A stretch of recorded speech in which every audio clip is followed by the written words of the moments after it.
থেকে গুরুত্বপূর্ণ 5টি প্রশ্ন ও তার উত্তর সম্পর্কে জেনে নেব 1 মিনিটে। তো শুক্র গ্রহের বায়ুমণ্ডলে প্রধানত কার্বন ডাই অক্সাইডের পরিমাণ লক্ষ্য করা যায়। শনির যদি একটি উপগ্রহের উদাহরণ দিতে বলে তাহলে শনির একটি উপগ্রহের উদাহরণ হচ্ছে টাইটান হচ্ছে শনির একটি উপগ্রহের উদাহরণ। বৃহস্পতি গ্রহের একটি উপগ্রহের উদাহরণ হচ্ছে ইউরোপা।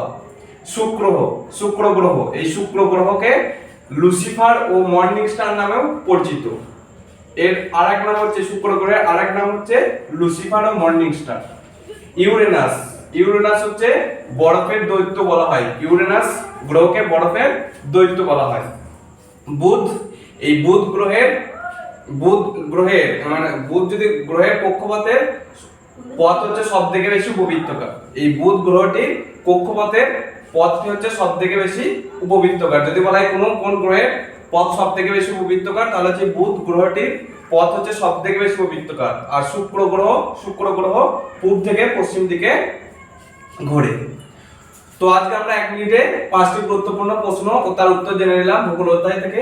তো এরকম আরো গুরুত্বপূর্ণ প্রশ্ন জানতে আমাদের পেজটি অবশ্যই একটি লাইক এবং সাবস্ক্রাইব করে দিন।